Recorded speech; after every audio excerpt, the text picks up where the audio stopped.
Quiero comenzar de esta manera. Hace algunos años recibo una llamada para atender una situación en un hospital del área azul, y cuando estoy junto a el doctor que estaba atendiendo la situación y la trabajadora social, me encuentro con el siguiente cuadro. Era un cuadro que todavía me estremece cuando hablo sobre él, y lo utilizo, esta experiencia, porque sé que como marcó muchas vidas, en cierta manera nos vamos a relacionar con esta experiencia.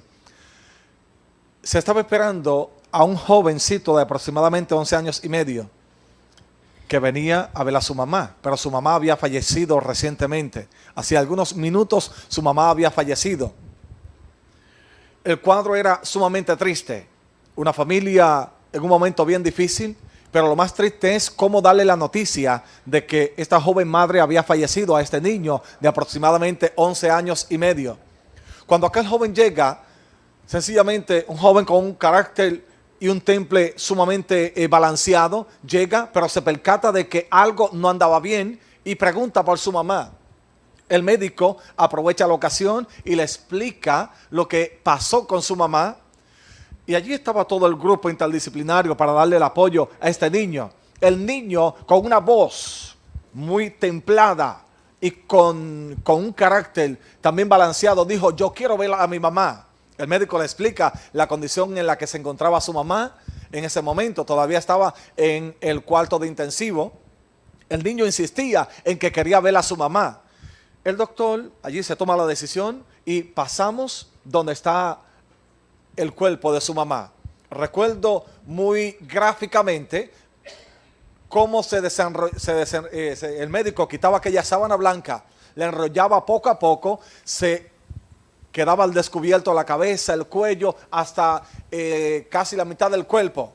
Aquel cuerpo todavía hinchado, todavía, porque hacía algunos minutos estaba prácticamente no se había intervenido con ese cuerpo. Ese niño se queda mirando a su mamá y de momento me miraba a mí. Miraba a su mamá ya fallecida y me miraba a mí. Para mí fueron largas horas. Sin embargo, fueron segundos que él miraba a su mamá, me miraba a mí. Y tan solo una pregunta sale de aquel jovencito: ¿dónde está Dios? Cuando yo nací, mi padre me abandonó y ahora mi mamá fallece. Claro, de momento uno no tiene una respuesta para esta pregunta tan contundente. Creo que en cierta medida todos aquí nos hemos encontrado con preguntas difíciles que no tienen una contestación al momento. Pero recordé ante una pregunta similar, la contestación de un viejo pastor que me dijo lo que él le contestó a una persona: Dios sigue en el mismo lugar, en el mismo sitio. Obviamente es difícil entender el fallecimiento y la partida de un ser querido. Es difícil procesar con nuestra razón y nuestra mente muy limitada para poder entender lo trascendental. La intención nuestra con esta dinámica es traer un refuerzo y una motivación, obviamente para beneficio personal, pero también para ayudar a alguien que puede estar necesitado de nuestra ayuda. Quiera uno o no, está cotidianamente, yo le diría, involucrado en pérdidas, ya sea familiar o un ser querido de un compañero, un vecino, etcétera. Pero muy a menudo, yo le diría que casi todos los días recibimos llamadas: falleció fulano, falleció fulana. Y no sé si a usted le ha pasado que a veces uno quiere tener una respuesta, uno quiere tener como una solución, una vara mágica para darle cierto apoyo a esa persona que enfrenta un momento difícil. Pero también nos pasa a todos que nos quedamos sin palabras. Quiero decirle que a veces el no hablar es la mejor terapia en un momento así. Mientras menos uno habla, posiblemente es la mejor terapia y el mejor apoyo en un momento así. Claro, tenemos que hacer la salvedad desde el comienzo. Esto es parte de un curso completo que tenemos de 30 horas, libre de costo, en la Universidad Teológica Vida Abundante. Allí en el manual que se le entrega está la página, usted se puede matricular. El curso son 30 horas. Nuestra intención aquí es hacer un resumen de todo, una motivación, pero sin embargo plantear al final una aplicación práctica, cómo manejar no tan solo la pérdida, en este caso la partida de un ser querido, sino cualquier otra pérdida, porque todos los días estamos en el proceso manejando pérdidas. Así que tiene su manual allí. Las letras de ese manual son muy pequeñitas, porque le sacaron copia, donde le sacan copia, pues le sacan copias muy, muy pequeñitas. Así que yo les recomiendo mirar la pantalla cuando pueda, para que no se quede ciego mirando el manual, que tiene la letra muy pequeña.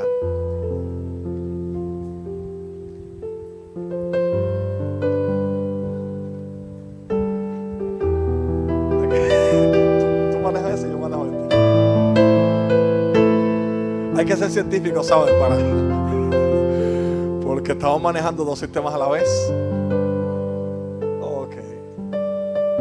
Te lo agradezco mucho. Voy a pasar bastante rápido la presentación que usted tiene allí. Los auspiciadores: Universidad Teológica Vida Abundante. Si usted va a esa página va a encontrar más información: www.universidadteologica.com. Todos nuestros grados se ofrecen libre de costo.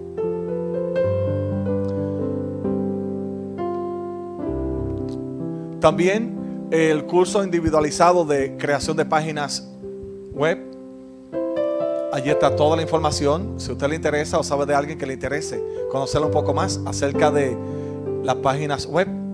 También la Asociación Internacional de Consejeros Cristianos tiene también allí la página donde usted puede encontrar más información. Queremos comenzar con el concepto tanatología, y también queremos hacer la salvedad, lo vamos a combinar con el aspecto teológico.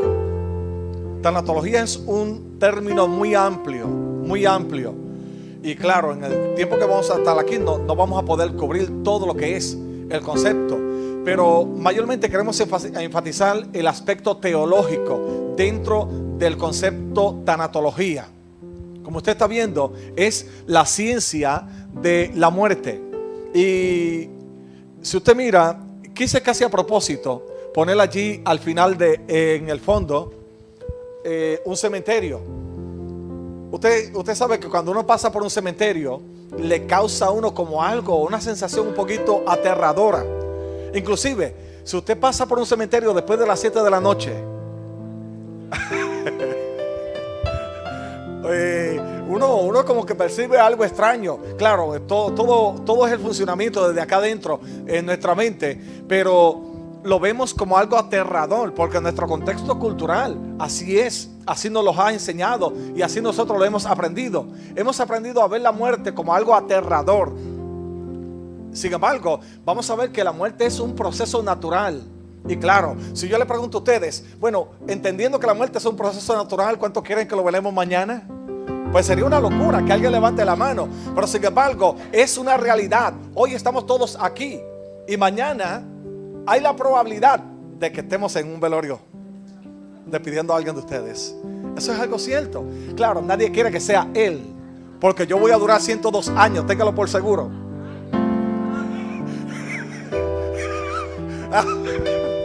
Yo voy a durar, todo el mundo quiere durar 100 años, 102 años, pero la realidad es que mañana puede ser ese momento, puede ser. Ahora, cuando hablamos de muerte, todo el mundo tiene un concepto sumamente aterrador,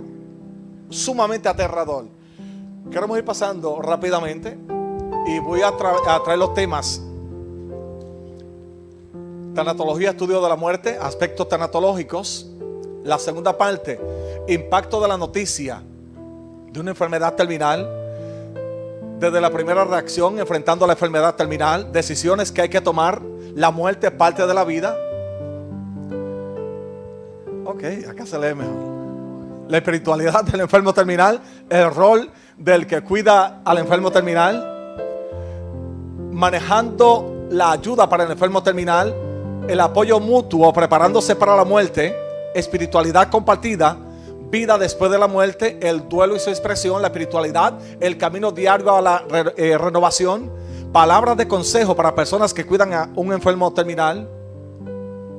Aquí traje una de las expresiones que encontré muy pertinente. No se puede alcanzar el alba si no es por el camino de la noche.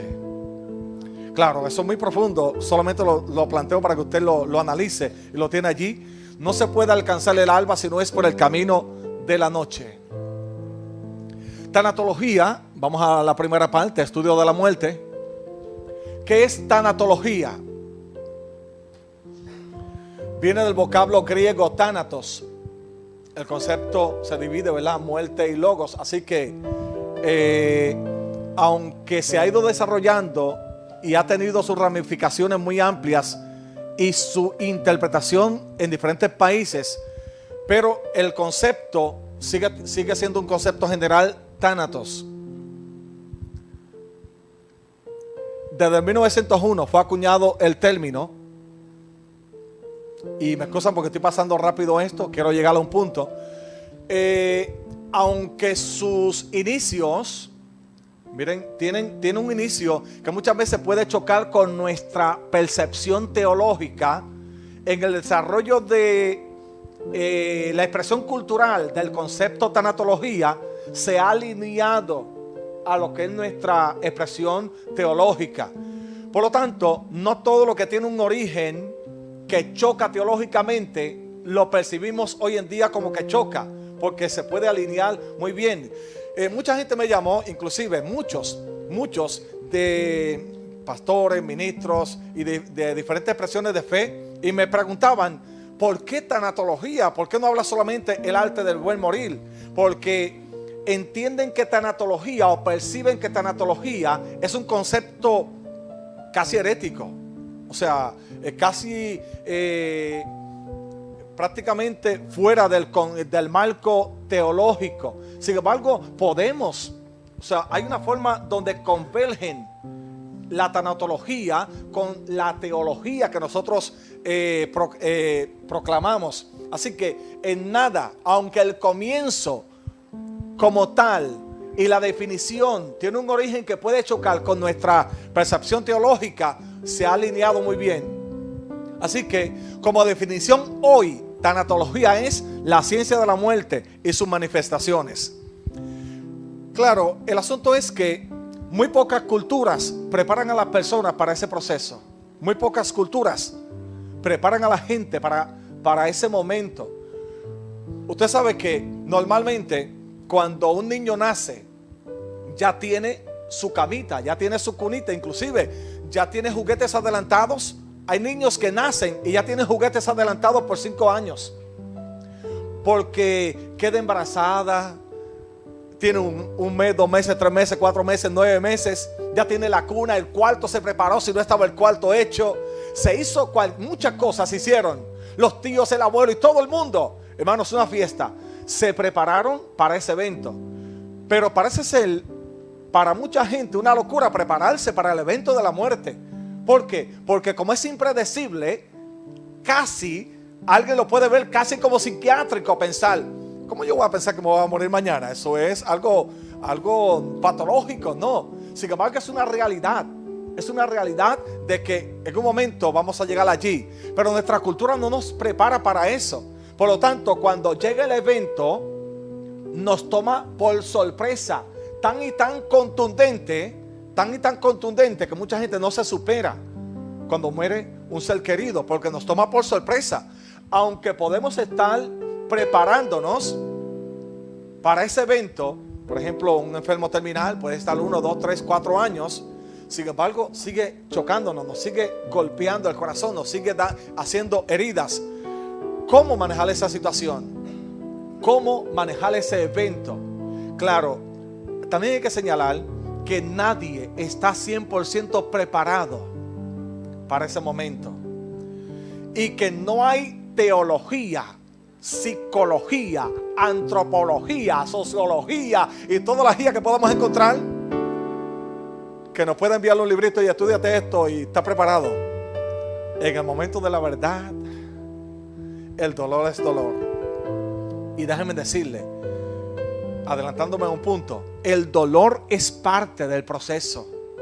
Nadie puede decirle a alguien, no te preocupes, confía en Dios para que te quite el dolor. Miren, si es que Dios nos hizo, nuestra naturaleza es para que sintamos dolor cuando parte un ser querido. ¿Cuántos de ustedes se le ha muerto un perrito y han llorado?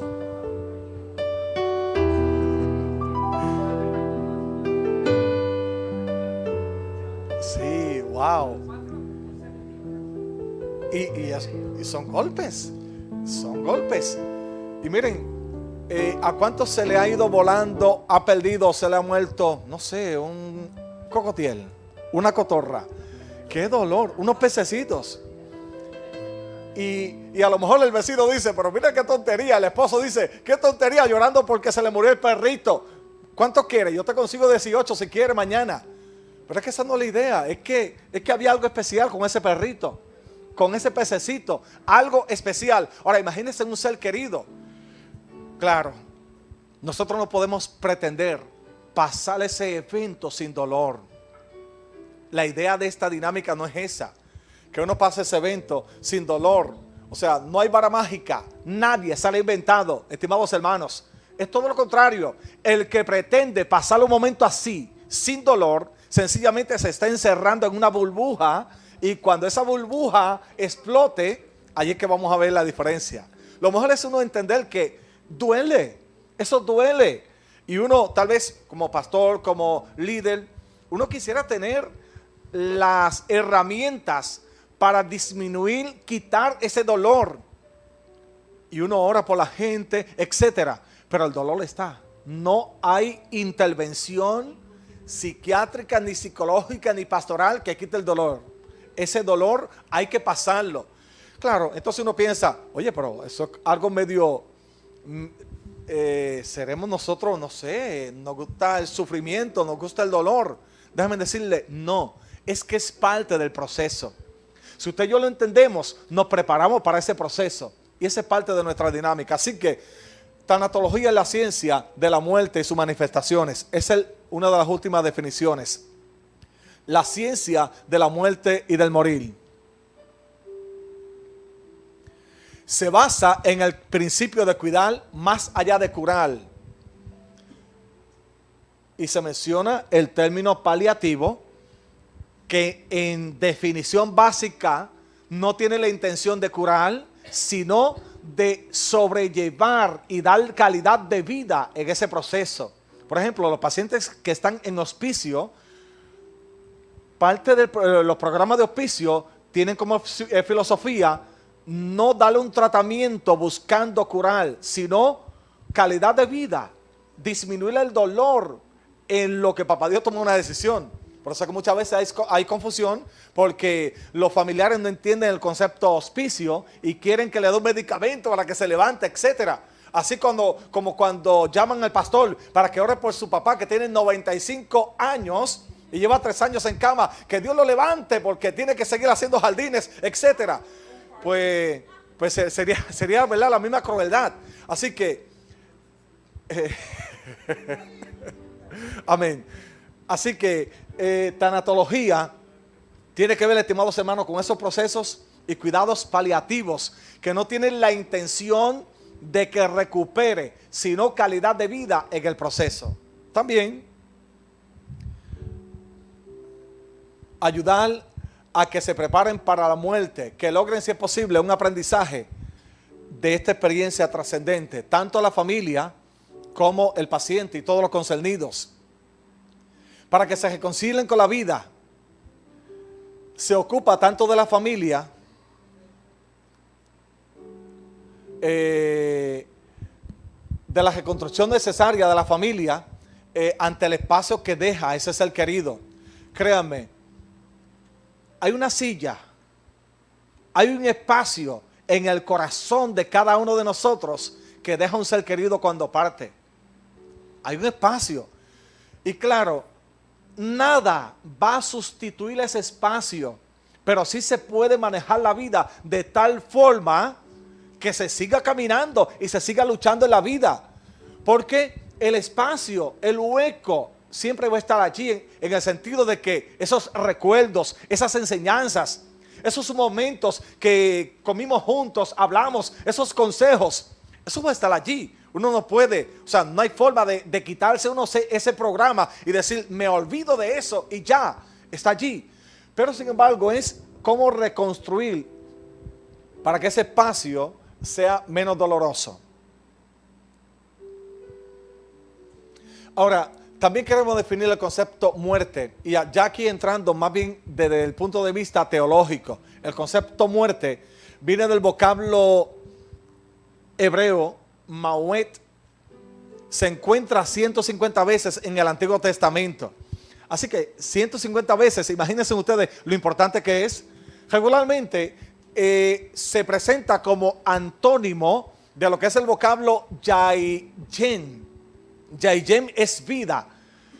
Hay un pasaje bíblico muy explícito en este sentido, Deuteronomio capítulo 30, versículo 19, que dice: llamo hoy por testigo contra vosotros a los cielos y a la tierra, de que he puesto delante de vosotros la vida y la muerte, la bendición y maldición. Escoge pues la vida para que vivas tú y tus descendientes.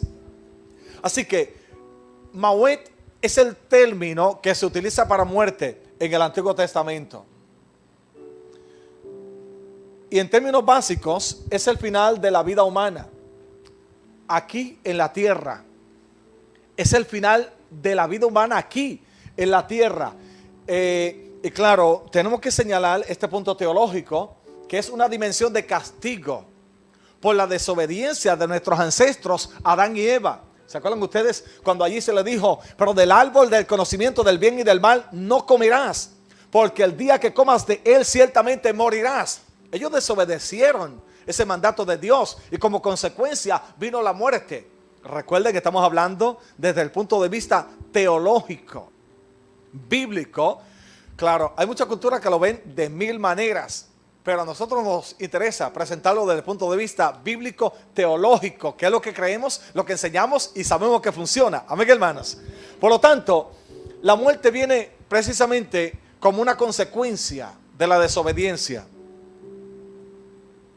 El apóstol Pablo, cuando le escribe a la iglesia de Tesalónica, les dice: tampoco queremos, hermanos, que ignoréis acerca de los que duermen, para que no os entristezcáis como los otros que no tienen esperanza.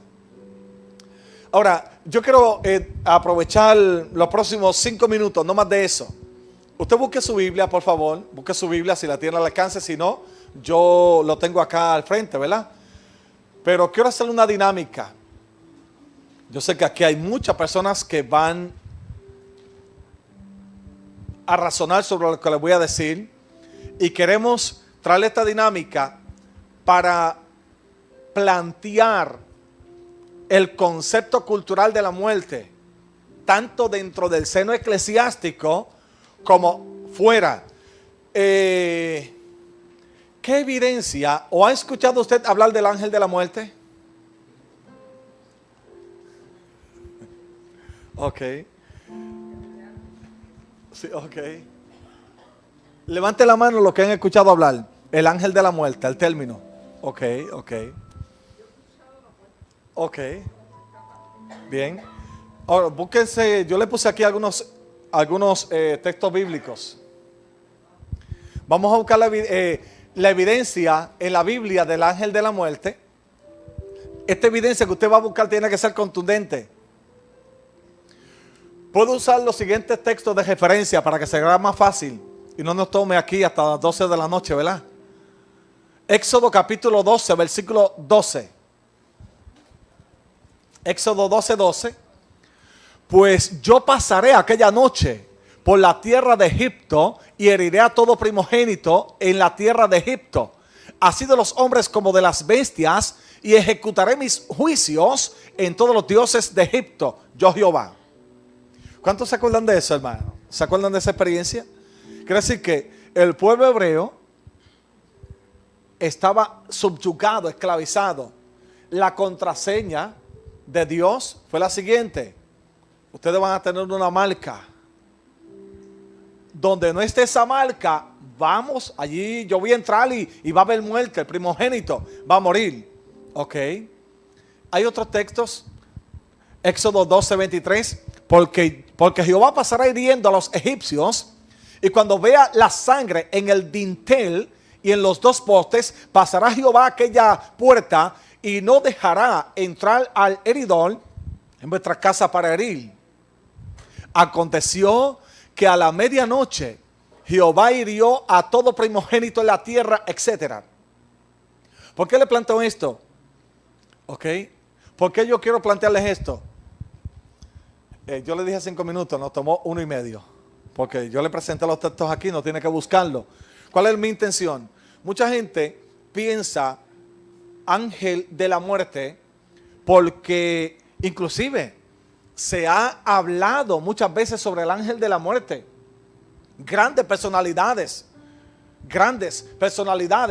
han escrito acerca del ángel de la muerte, y el concepto que tiene mucha gente es que en ese proceso hay alguien que tiene una vara larga fea, que tiene unos cuernos grandes, y es un personaje misterioso negro con un rabo largo, que se le llama el ángel de la muerte, y que va a arroparlo y a agarrarlo. ¿Usted sabe cuánta gente yo me he encontrado en mi práctica, o sea, en mi experiencia? Hubo un momento que más de 60 personas murieron en mis manos en un año. Más de 60. Y déjenme decirle, tal vez de manera irónica, a los que más trabajo se me hacía conectar con lo trascendental, con el cielo, son a las personas, hermanos, que visitaban una iglesia, y a mí me estaba muy extraño. Se supone que sea lo contrario. ¿Por qué? Porque tenían unos conceptos errados. Y no era miedo al cielo, era miedo a que ese supuesto ángel de la muerte, feo, llegara allí y le enterrara un puñal. O sea, tenían un miedo a ese proceso, a esa experiencia, a ese puente. Y note, mucha gente lucha con el proceso de muerte, no porque no quieran estar en la vida eterna, es porque creen que va a haber un ángel que está allí y que se va a apoderar de todo, y que va a sacar una espada, tal vez una espada espiritual, se la va a enterrar. Déjenme decirle, he escuchado eso decenas y decenas de veces. Por lo tanto, ¿quién va a tener una muerte tranquila pensando que en algún momento alguien va a abrir la puerta y va a entrar un personaje negro con una gran espada? Ese es el concepto que tiene mucha gente de la muerte. Claro, este reto que yo le hice a ustedes, se los he hecho con más detenimiento a estudiantes. Hasta ahora, nadie me ha probado que la Biblia habla de ángel de la muerte. Nadie. Nadie lo ha podido probar que la Biblia habla del ángel de la muerte. Pero como seguimos repitiendo las cosas sin estudiar la palabra de Dios, entonces cuando nos encontramos en ese escenario, que un papá, una mamá, un familiar esté en ese proceso, lo primero que vigilamos es por dónde va a entrar el ángel de la muerte, ese terrible. Y empezamos a reprenderle el ángel de la muerte, y no existe bíblicamente. Ahora, traigo esto porque ese mismo concepto aterrador lo tiene mucha gente, no tan solo del ángel de la muerte, sino a la experiencia de la muerte, que es una experiencia aterradora. Claro, tampoco es una experiencia agradable, porque es un proceso de transición, y todo cambio tiende a crear desbalance y presión emocional. Inclusive, si usted vive en Ponce y se muda para Caguas, le da hipo. Si vive donde yo vivo, en el paraíso, si usted se muda para donde yo vivo, le va a dar un infarto, porque donde yo vivo es un paraíso, llegando a la Torre Maravilla. Tan solo ese proceso de transición, mudarse, cambiar de trabajo de una escuela a otra, de un trabajo a otro, ya usted le da algo. Imagínese saber que ya no va a ver más a su familiar. Pues claro que nos va a dar algo, estimados hermanos, una presión emocional. Claro que sí. Saber que ya no voy a estar compartiendo, aunque voy a estar en algún lugar mejor, tiende a darnos alguna presión. Por lo tanto, tenemos que aprender a trabajar, hermanos, cómo disminuir esa presión. Normalmente esto yo lo hago de forma ilustrada, y en mi teología y presentación en nuestro centro de consejería, todos tienen que conocer esto de memoria, de memoria. Este es el ser humano, espíritu, alma y cuerpo. Los que han estado en mis dinámicas saben que esto lo doy mucho porque yo entiendo que es la base fundamental. Conocer el funcionamiento del ser humano, conocer cómo es el ser humano. Este es el ser humano, un ser tripartita. Papá Dios nos hizo espíritu, alma y cuerpo. ¿Cuántos saben eso? Claro que sí. Espíritu, alma y cuerpo.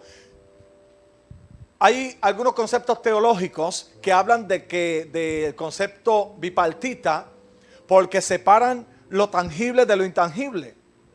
Unen lo que es espíritu y alma y por eso lo ubican en un solo renglón y lo que es el cuerpo. Si es así, bipartita. Pero nosotros para los efectos de la dinámica lo dividimos espíritu, alma y cuerpo. Ese es el ser humano. El cuerpo, a través de los sentidos, nos hace conscientes de la realidad del mundo exterior. O sea, los sentidos, los 5 sentidos, son como una ventana por la cual usted puede ver, evaluar, codificar lo que está allá afuera y asignarle un valor. Por ejemplo, usted puede decir, yo estoy viendo aquí a unas personas amables, unas personas agradables. Ríanse. Agradables, unas personas muy amables y agradables. Pero ¿cómo yo sé que ustedes son reales? Porque hay unos sentidos, yo lo percibo a través de la vista. Si yo voy, los toco, sé que son reales. Y eso pasa por un proceso de codificación que allá algo me dice, son reales y son personas. Pero ¿qué tal si yo digo que esta silla que está allí es una persona? Pues lo estoy codificando mal, no estoy viendo mal, bien, mis sentidos me están fallando. Así que yo percibo el mundo exterior a través de los sentidos. Y los sentidos están en nuestro cuerpo. Segundo, el ser humano tiene el espíritu. El espíritu nos hace conscientes de la realidad de Dios. Y hay 3 funciones básicas de lo que es el espíritu. Primero está lo que es intuición. Intuición es la capacidad natural de percibir la realidad de alguien más grande que yo. Lo ilustramos de la siguiente manera. Cuando usted toma tan solo una gotita de agua, una gota de agua, tan simple y tan sencilla, tiene dos elementos de hidrógeno y uno de oxígeno. Eso es agua, tan sencillo. 2 elementos de hidrógeno y uno de oxígeno. Yo le pregunto, ¿qué ser humano ha podido hacer algo tan sencillo así? Sí, entonces lo que significa es que si yo no puedo hacer una gotita de agua tan sencilla, si yo no puedo hacer una hoja de un árbol tan sencillo, ¿cuánto menos voy a hacer un sol tan grande y tan maravilloso? ¿Cuánto grande voy a hacer un cielo azul tan grande, tan maravilloso? Ahora, eso algo me está diciendo, hay alguien más grande que tú, porque si tú no puedes hacer una gota de agua, si tú no puedes hacer una hoja, si no puedes hacer un sol resplandeciente, una luna maravillosa, unas estrellas, significa que hay alguien más grande que tú. Por lo tanto, el que vive allá en lo profundo de la selva, que no ha tenido una oportunidad de revelación que nosotros tenemos y conocimiento, ve eso y dice, wow, hay un sol. Como yo no puedo hacer un sol, entonces empiezan a adorar el sol. Y Dios lo juzga de acuerdo a su conocimiento. Una luna, yo no puedo hacer una luna. El agua, yo no puedo hacer el agua. Y tiende a adorar aquello que percibe más grande que él. Porque es parte de nuestra naturaleza, intuición. También es la conciencia. Qué interesante que todo ser humano tiene conciencia. Por más ateo que diga ser la persona, por más ateo tiene conciencia. Claro que sí. Claro, vivimos en días en que uno sale a la calle y uno dice, ¿tendrá conciencia una persona que le da golpes a un niño y lo arrastra por la calle y le da contra la pared? ¿Tendrá conciencia alguien que le pega fuego a un animalito? Uno dice, a veces la gente como que se les apagó la bombillita de conciencia, pero sigue teniendo conciencia. Claro que sí. El apóstol Pablo habla de conciencia cauterizada, congelada. Por eso a lo bueno le dicen malo y a lo malo le dicen bueno. pero no deja de tener conciencia el ser humano. Cuando hace lo que hace, no importa lo que esté haciendo allá, algo le está diciendo allá adentro: ten cuidado, hay cosas que no estás haciendo bien. Y cuando hace las cosas bien le aplaude. Eso es conciencia. Todos tenemos conciencia. Y el ser humano es el único que tiene la capacidad de comunión. ¿Por qué traigo esto? Y lo quiero unir ya mismo, después de presentar lo que es el alma. Es donde está el conocimiento de nosotros mismos. Mucha gente no sabe dónde está porque no se conoce a sí mismo. No puede definir su futuro, no puede definir su identidad porque no se conocen a sí mismo. Y hasta que yo no me conozca, no puedo conocer lo que está fuera de mí. Por lo tanto, yo tengo que evaluarme, tengo que conocerme. ¿Cómo yo me conozco? ¿Qué soy yo? Yo soy el resumen de lo siguiente, de mis pensamientos, intelecto, que son mis capacidades, habilidades, etcétera, emociones, sentimientos y voluntad. El ser humano tiene libre voluntad para hacer las cosas. Pero yo tengo que saberlo, porque si no, algo me va a dirigir a mí, alguien me va a manipular a mí. ¿Usted ha visto personas que son como máquinas, como si alguien los estuviese manejando con un control remoto? Es porque no se conocen, es porque no conocen su identidad. Nosotros tenemos la capacidad de tomar decisiones. Ahora, ¿por qué les traigo eso? Miren aquí, porque cuando se separa esa parte intangible de la parte tangible, eso se llama muerte. La muerte es un estado, sencillamente eso, un estado. ¿Y por qué es importante verlo de esa manera? Voy un poquito atrás para lo siguiente. Si en mi parte intangible, en este caso el alma, el espíritu, en mi parte intangible están los pensamientos, intelecto, emociones, etcétera, no están en el cuerpo. Quiere decir que cuando una persona fallece, ya no necesita los sentidos, porque el cuerpo, esto físico, ¿dónde lo llevamos? Al cementerio. ¿Y qué pasa allí? Bueno, los gusanos se lo comen, hacen fiesta. Ese es el cuerpo. Pero ¿qué pasa con el yo? ¿Qué pasa con mi identidad? Eso pasa a una dimensión superior. Eso no se cancela en ese momento. ¿Por qué es importante esto? Lo he trabajado decenas de veces con personas que han tratado de quitarse la vida. Mucha gente ha tratado de quitarse la vida pensando que los problemas se resuelven tan solo cuando se mueren. Pero cuando se muere la persona, el yo, su identidad, pasa a una dimensión superior. Recuerden que estamos hablando aspectos teológicos. Aspectos teológicos. El cuerpo no tiene la capacidad de tener conocimiento, de tener racionalización, ni fuerza de voluntad. Soy yo. Y yo no soy lo que estoy aquí. Mi personalidad no la define el cuerpo. Mi personalidad no la define mi cara. Mi personalidad no la define el color de mi piel. Puede en cierta manera dar a entender algo de mi perfil, pero sin embargo mi verdadero yo está dentro. Por lo tanto, cuando muere la persona, que la muerte es sencillamente la separación de esa parte intangible y de la parte tangible, cuando muere, no muere el yo. Pasa una nueva dimensión. Claro, tengo que ser muy honesto con esto. Algunos piensan, y esto evaluando en todos los conceptos teológicos, filosóficos, religiosos. Si usted lo busca en el shintoísmo, taoísmo, zoroastrismo, budismo, el islamismo, casi todas las expresiones de fe creen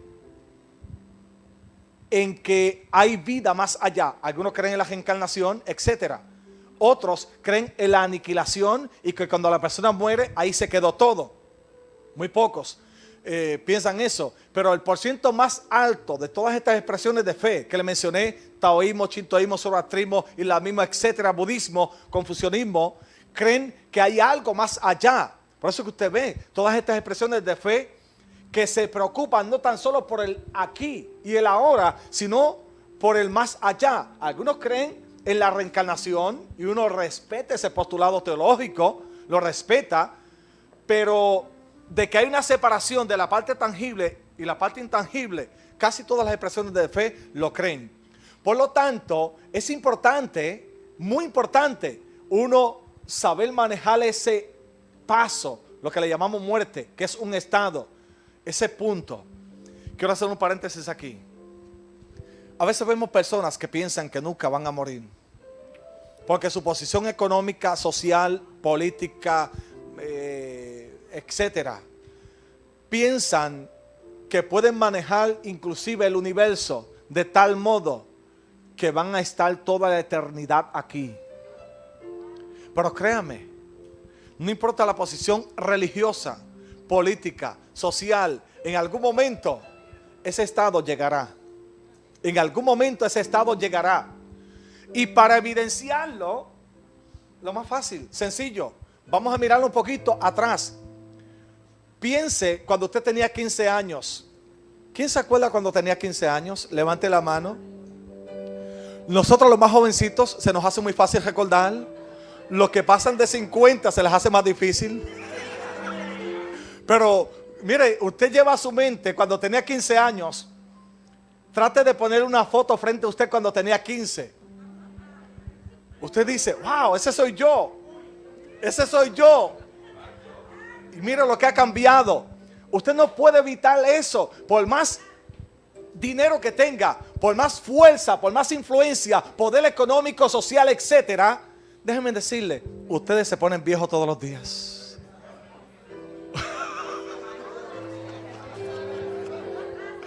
Todos los días se ponen un poquito más viejos. Miren, esa es la realidad. No podemos controlar eso. No importa quién yo sea, no importa mi posición, todos los días. Por lo tanto, llegará un momento, quiera o no, en que yo los estaré velando en la funeraria. Ok. Oh, miren este pensamiento, qué interesante. Muerte y sociedad. Quise plantearlo porque, y lo voy a leer textualmente. Yo creo que lo tienen allí en el folletito que se le entregó. La letra es muy pequeña, hagan un esfuerzo.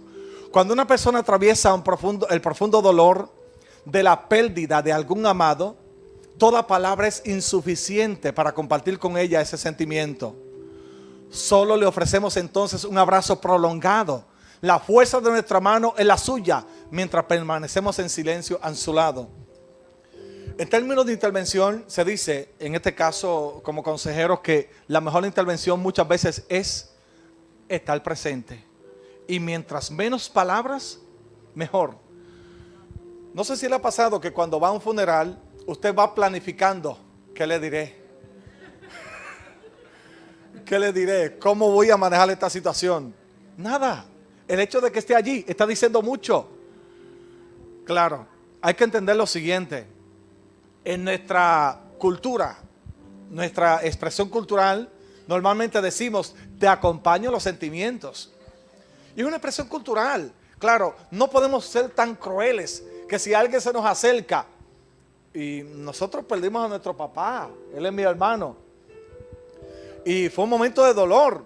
Imagínense que alguien se acerca, da un abrazo, te acompaña los sentimientos. Oye, yo no voy a ser tan imprudente. Oye, tú no sabes lo que estoy sintiendo. Y yo recibo esas palabras. Yo sé lo que él quiso decir. A lo mejor no es lo que verbaliza, no es cónsono con la realidad, porque él no puede saber lo que estoy sintiendo, pero sé que lo que me quiso decir fue, estoy aquí. O sea, no hay forma de yo decirte que quiero apoyarte, pero estoy aquí para decirte que si me necesitas. La realidad es que mientras menos uno diga, más hace. Más hace. Así que, pero tampoco sale imprudente, ¿verdad? El arte de buen morir, cómo ayudar a las personas con enfermedades terminales y a quienes las cuidan. He trabajado muchos años en este aspecto y uno de los procesos más difíciles es saber que un familiar va a partir en algún momento. Y vamos a ver que son muchas las circunstancias que se van acercando, tanto para el paciente como para la familia, porque todos tienen que hacer ajustes, pero también para el personal que atiende a ese paciente y a la familia. Créanme, el médico, trabajadora social, enfermera, enfermero.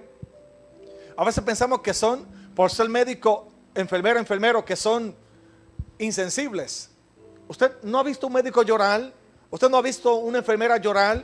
Claro, a veces con el paso del tiempo, pues crean como una capa y se impermeabilizan ante la realidad, porque de otra forma no pudieran trabajar asertivamente.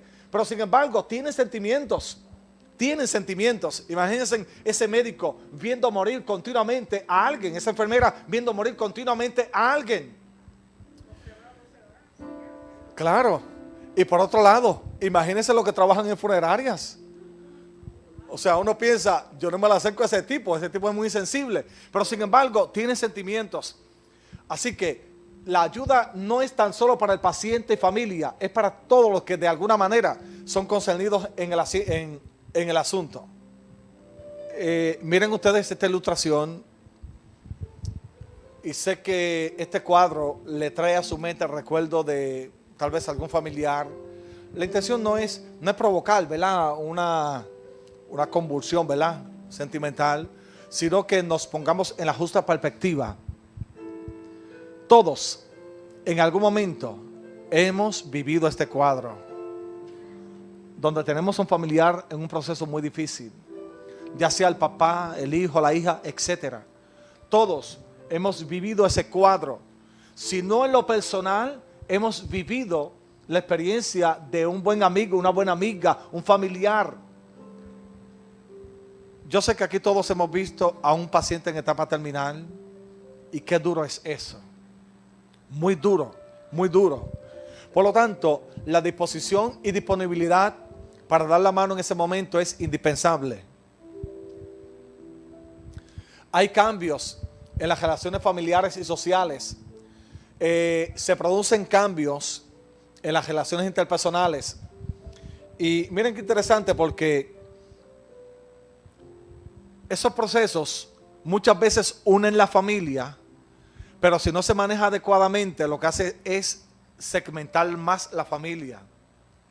Segmentar más. Muchas veces se une la familia y se piden perdón, pero otras veces, si no se maneja adecuadamente, crea más roces y dificultades. Por lo tanto, es una oportunidad que uno como apoyo, o quién sabe como familia que está involucrada, puede aprovechar esa oportunidad para unir a aquella familia que tal vez no está cerca o que de alguna forma se haya alejado. También para otros es un momento de alejamiento, porque percibe que es muy duro lo que está viendo e inconscientemente se retira, se va a la huida. ¿Y cómo lo vemos? Por ejemplo, aquella hija o aquel hijo que ante el cuadro triste de su papá o su mamá en una condición terminal, el hijo o la hija de alguna manera se involucra mucho en otras actividades como para tener una excusa y no enfrentar esa realidad. Es un dolor que le va a dar. O sea, no está manejando adecuadamente, se involucra en muchas cosas. Y no deja de ser un momento de mucha confusión e incertidumbre, porque siempre uno se pregunta, ¿cómo será? ¿Cuándo será? Usted sabe que puedo decir que paradójicamente, en ese proceso terminal, muchos pacientes me decían, oye, quiero que ore por mí o que haga algo por mí, porque yo quiero morir de esta forma. Quiero morir así, quiero morir así. Otros decían, yo quiero morir de noche. Otros, yo quiero morir de día. Y muchos tienen una confusión. ¿Cuándo será? ¿Cómo quedaré? Etcétera. Cosas que parecen insignificantes, pero que son de mucho valor para esa persona y para la familia. No deja de ser un momento de dolor que va a marcar profundamente tanto al paciente como a la familia. Algunos amigos llegan para ayudar y otros se alejan porque se sienten, ¿verdad?, incapaces. Y uno, como yo les dije ahorita, hay que tener mucha prudencia. Siempre les digo en mis conferencias, ya sea líderes, cuando damos conferencias por ejemplo, a trabajadores sociales, enfermeras, inclusive donde hay algunos médicos que uno da algunas dinámicas. Siempre, estimados hermanos, también ustedes, o sea, capellanes, pastores, hay veces que ese paciente lo que más necesita es tiempo de reflexión con Dios y con la familia.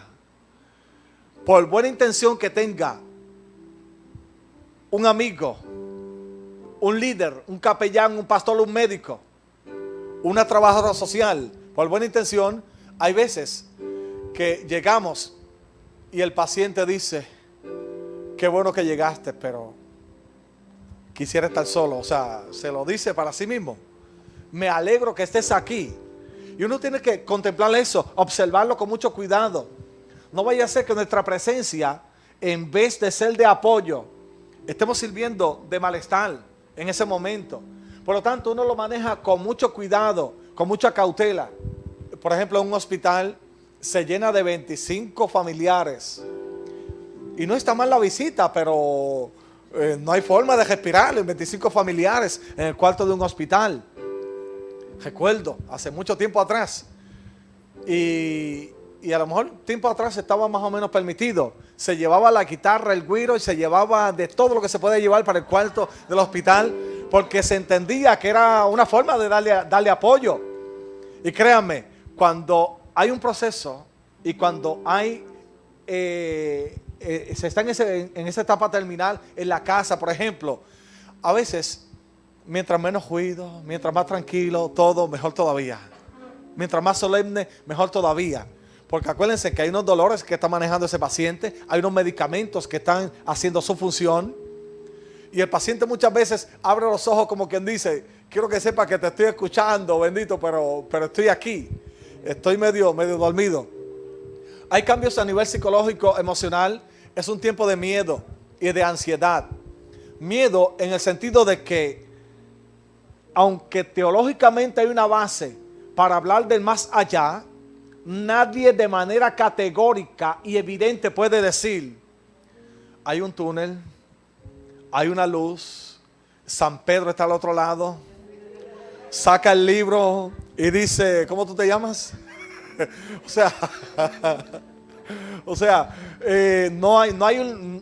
Categóricamente no hay eso.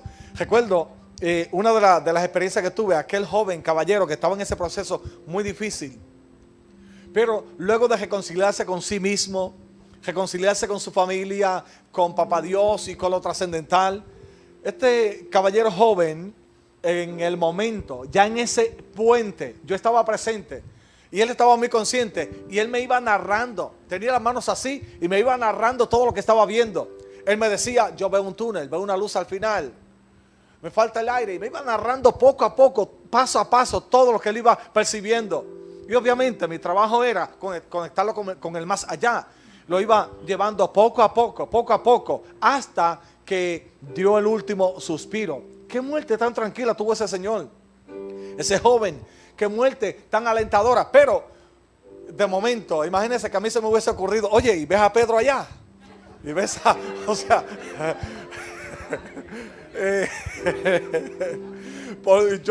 yo tengo que hablar de esto, tú dime más o menos que, pero no, ese proceso, como hay mucha incertidumbre, causa miedo, causa ansiedad.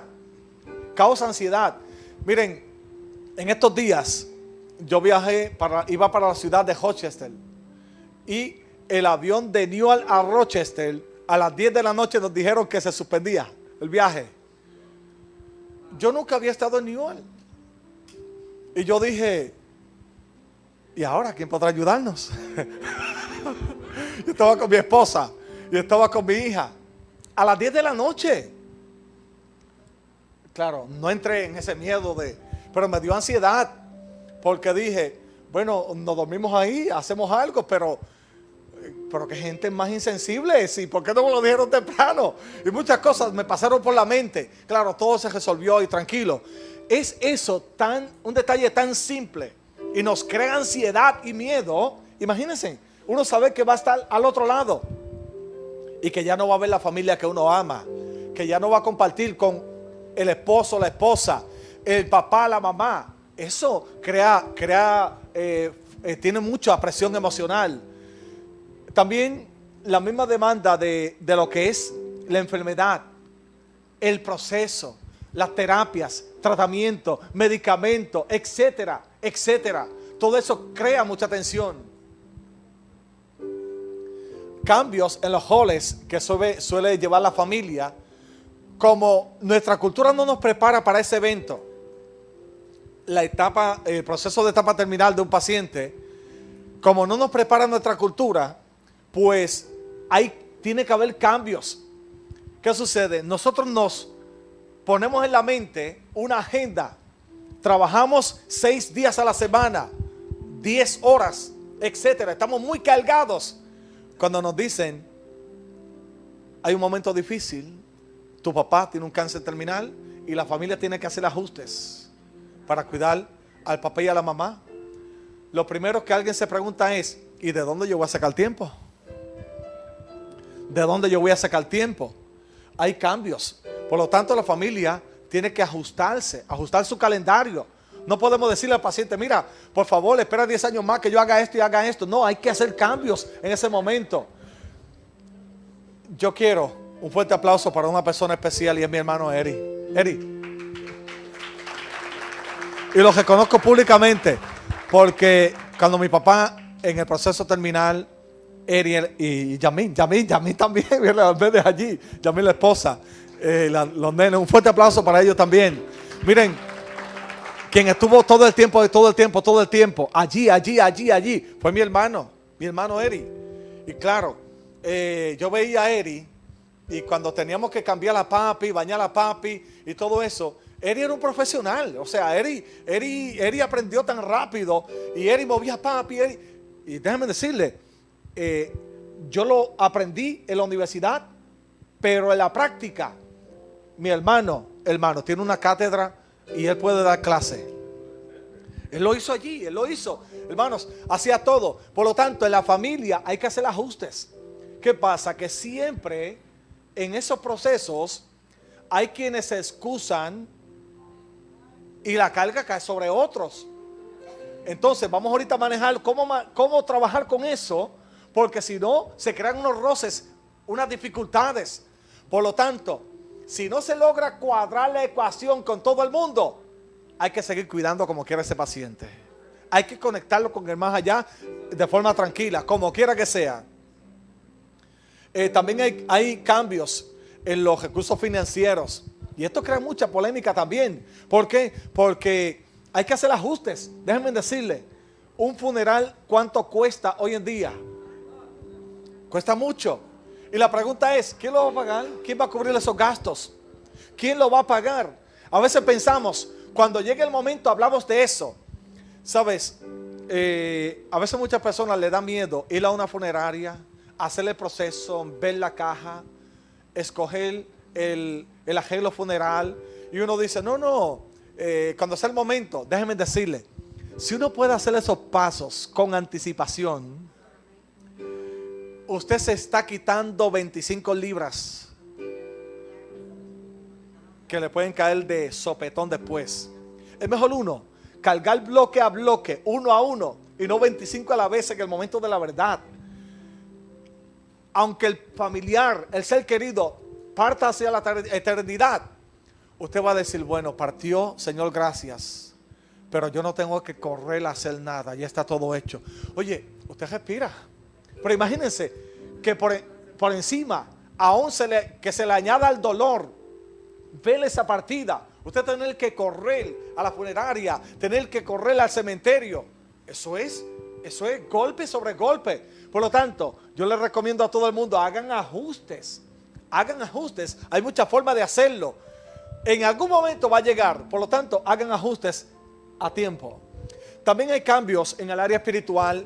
Claro, uno no se aprovecha de la nobleza y de la necesidad, pero es un momento muy oportuno para que la persona tenga una reflexión, un momento de intimidad y conexión con lo trascendental. Claro, en ese momento hay una lucha fuerte también a nivel espiritual, no tan solo a nivel físico, emocional, sino lo que llamamos psicoespiritual. La persona está evaluando muchas cosas a la vez, pero está pensando en términos espirituales también. Y es una oportunidad maravillosa para uno, con cautela, prudencia y sabiduría, conectarlo con lo trascendental. Muchos tal vez van a preguntar, ¿y dónde está Dios si Dios es poderoso? Le comentaba ahorita de aquel anciano de 95 años que la familia dijo, bueno, ya estaba en un proceso, estaba ya casi al otro lado. Me dijo, ore porque yo creo que Dios lo sane.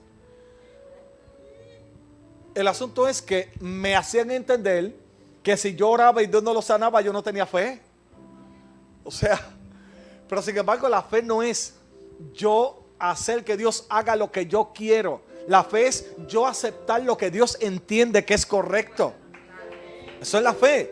Por lo tanto, gran parte de las decisiones de Dios no concurren con lo que yo quiero. Pero lo que Dios hace siempre está bien hecho, aunque me duela. Entienda eso. Siempre está bien hecho, aunque yo no lo entienda. Lo que el Dios alto, poderoso, decide, aunque me duela, tengo que aceptarlo. Porque es lo mejor que se pudo haber hecho. Lo mejor lo hace Dios. Pero alguien va a dudar la fe, de la fe. Y es una oportunidad en términos holísticos de desarrollo de esa persona. Compartir con la familia. Compartir con los seres queridos. Quiero que vean eso. Y lo puse esta ilustración también muy a propósito, porque he estado allí en ese momento en decenas de ocasiones. Qué triste cuando llega esa noticia que el doctor dice, tienes una condición que ya la ciencia ha agotado todos los recursos, que ya se han acabado todas las alternativas. Por lo tanto, lo próximo es esperar. Tenemos esto aquí para manejar el dolor, tenemos esto acá, pero qué triste cuando llega esa noticia. Tienes una condición terminal. Claro, es el momento donde cuando se habla con la familia, muchos familiares no quieren que el paciente sepa la realidad. Pero yo le digo, y se han hecho decenas de estudios que usted lo puede conseguir, un porciento muy alto, pero muy elevado, sobre el 95%. Sobre el 95% de estos pacientes saben. Y ellos no quieren que la familia sepa que lo sabe. Sí, lo saben. Entonces, por ejemplo, un paciente que lee, que todavía tiene ese nivel de conciencia. ¿Ustedes no creen que cuando va un médico periódicamente, que cuando estaba bien, leyó toda la información sobre un programa cualquiera, por ejemplo, Hospicio? ¿Ustedes no creen que ese familiar es tan inteligente que él puede decir, bueno, Hospicio es para esto, esto y esto y esto otro? Oye, ahora estoy en Hospicio. ¿Qué significará eso? ¿Qué significará eso? O sea, muchas veces el familiar no quiere que lo sepa y ya lo sabe. Pero él no quiere que la familia sepa que él lo sabe, porque él dice, es que van a sufrir si piensan que yo lo sé. Y están en esa dinámica. Yo siempre recomiendo, hasta donde se pueda, para poder manejar todo adecuadamente, lo mejor es buscar el espacio, la oportunidad y las personas indicadas. En este caso, el médico con el paciente. El médico con el paciente. Y tal vez parte de ese comité interdisciplinario con la familia, para explicarle, que sepan, y para poder manejar adecuadamente este proceso. Porque no es fácil uno manejar a alguien en el proceso de transición cuando la familia quiere que se quede aquí.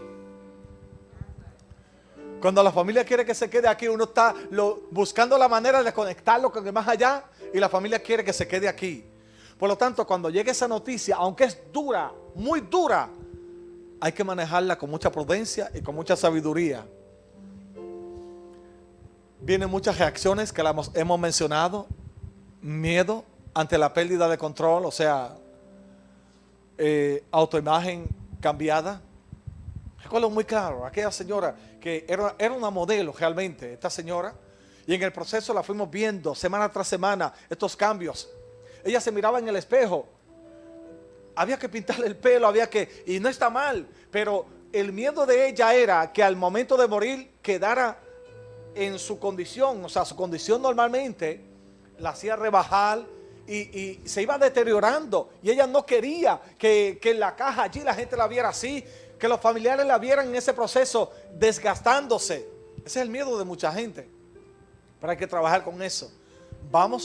Ese paciente va a ir cambiando, por lo tanto hay que ir tolerando esos momentos de arranque que a veces tiene.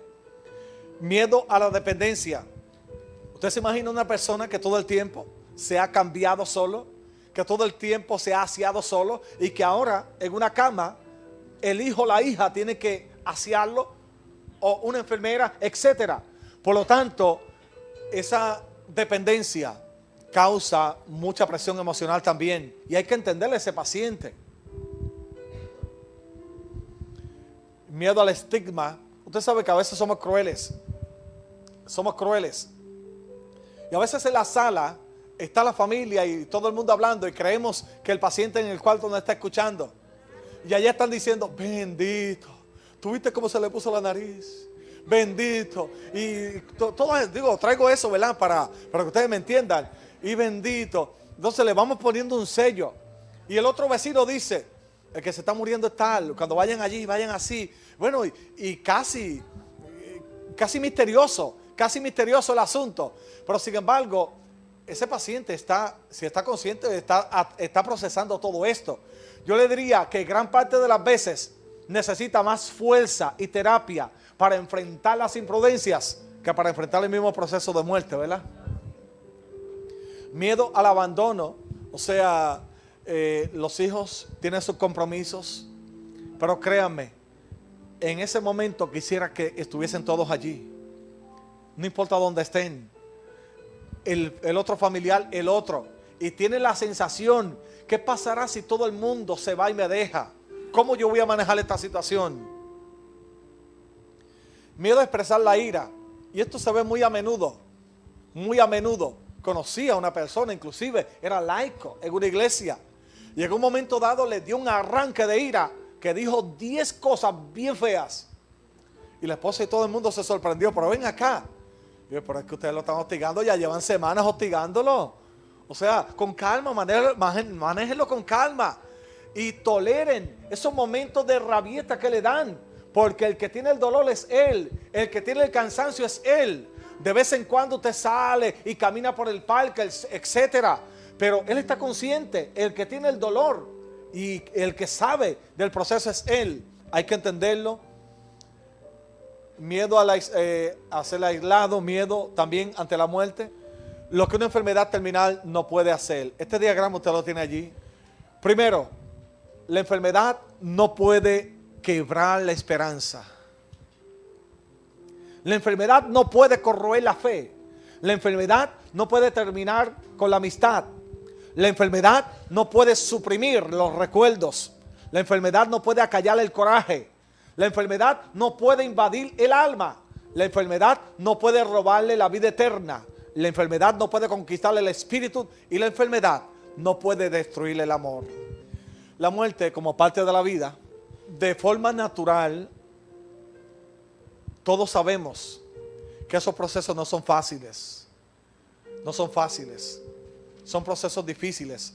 Por lo tanto, como son procesos difíciles, hay que manejarlo con mucha calma, con mucha prudencia.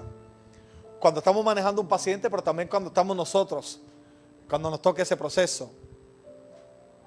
Nunca es fácil ver a un ser querido en ese proceso de etapa terminal.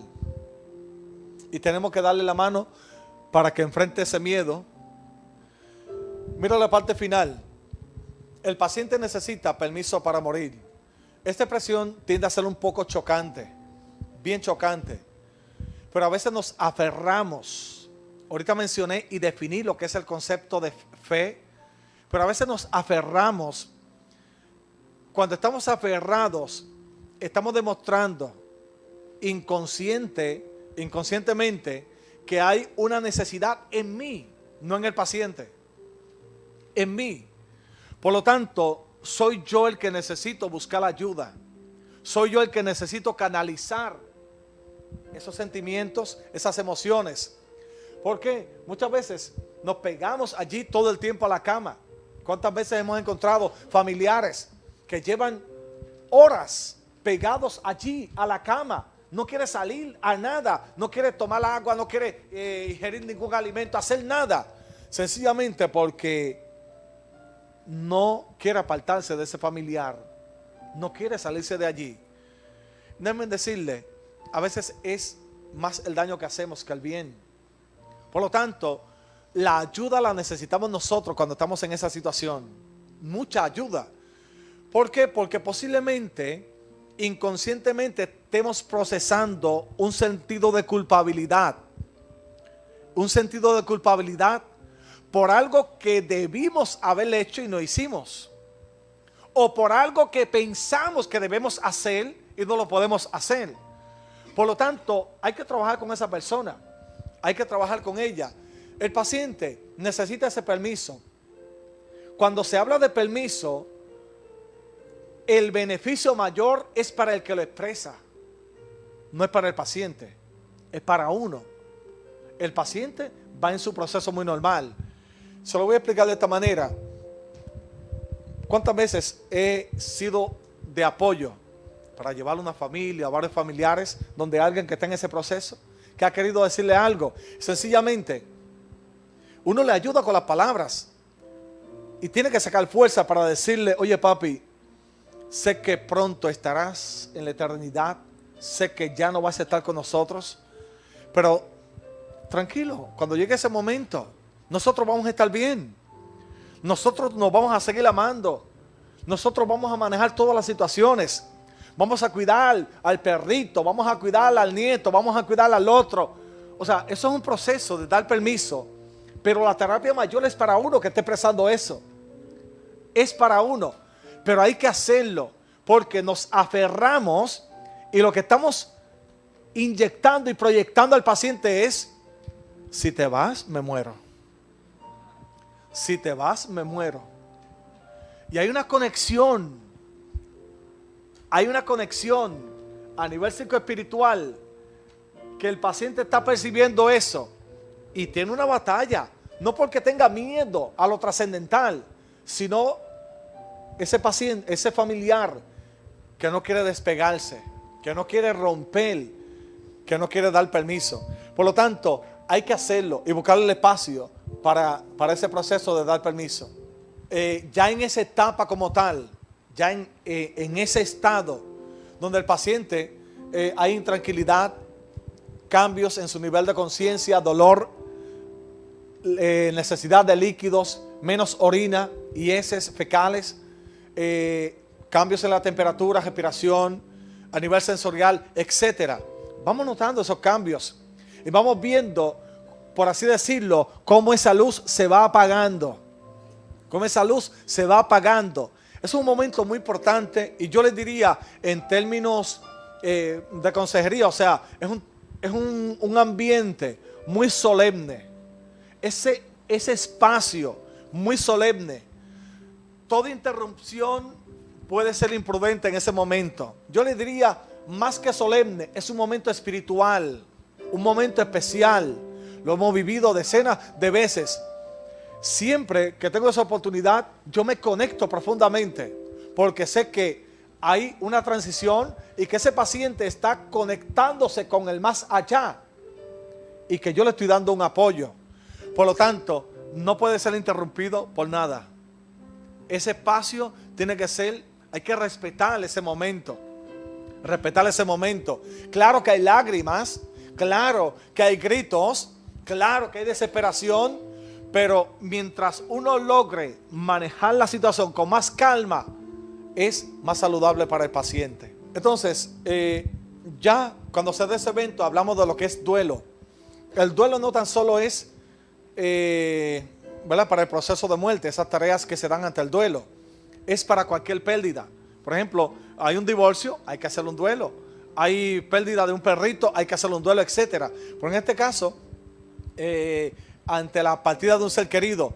En términos sencillos, duelo es, aquí tiene una definición, pero duelo es la expresión y la respuesta individual, subjetiva que cada uno presenta ante cualquier pérdida.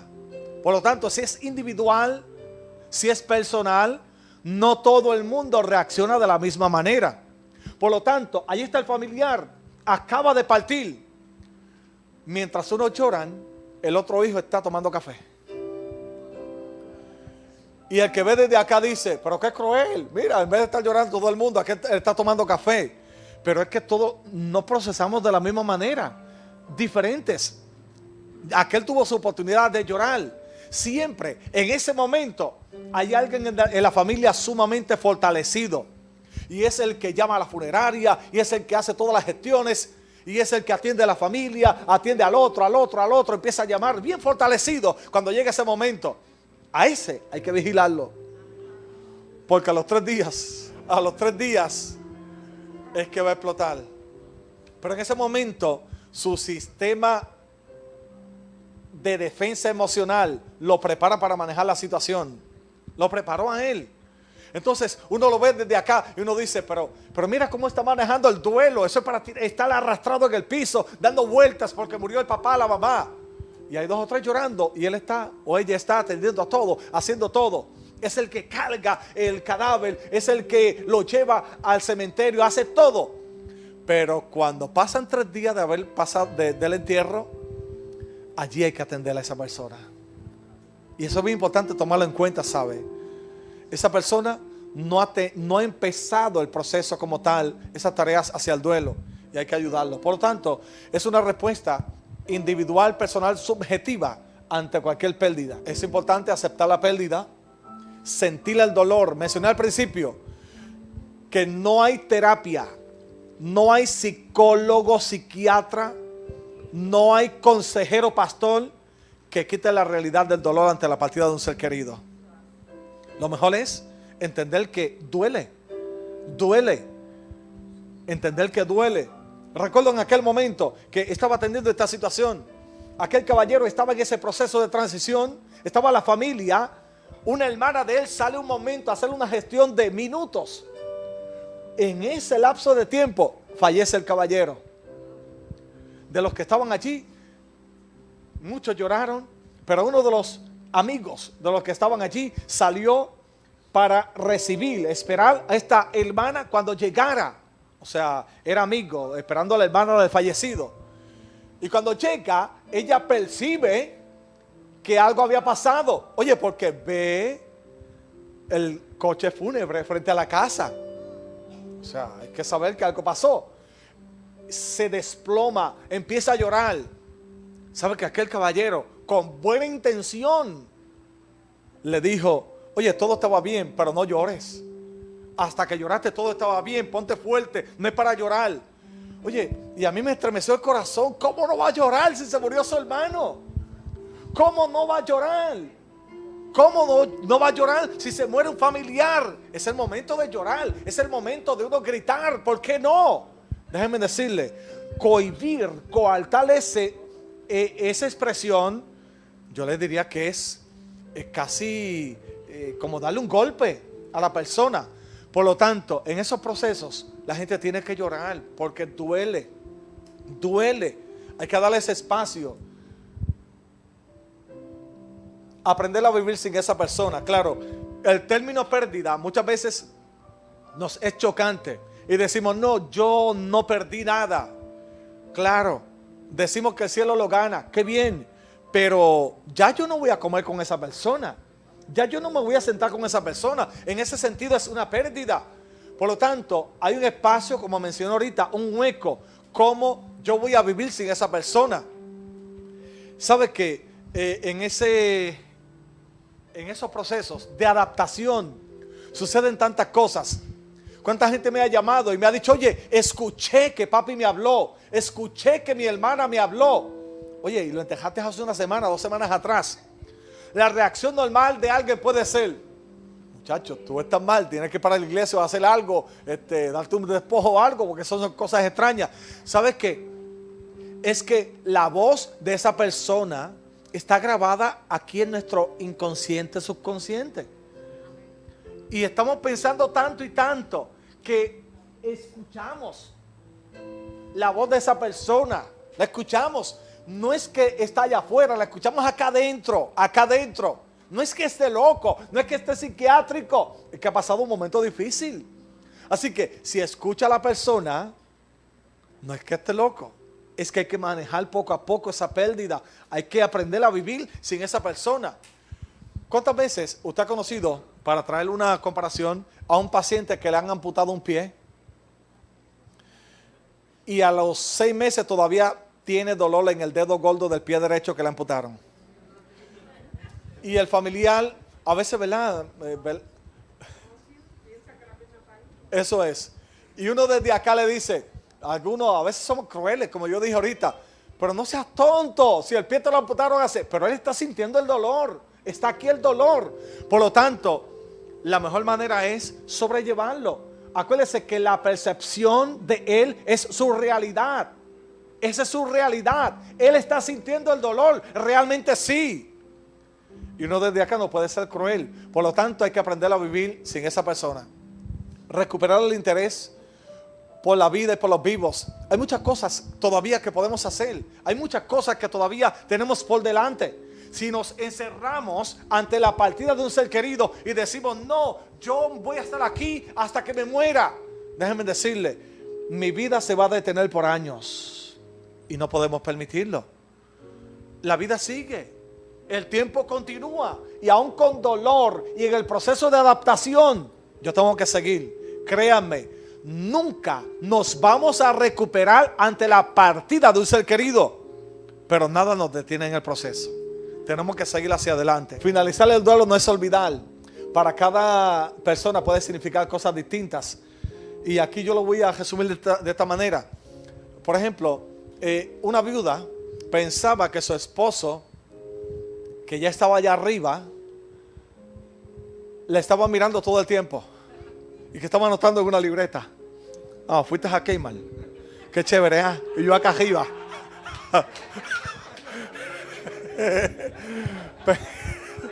Pensaba que la estaba persiguiendo.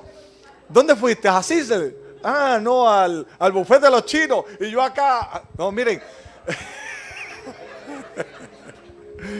Esa es la percepción de mucha gente. O sea, muchas personas.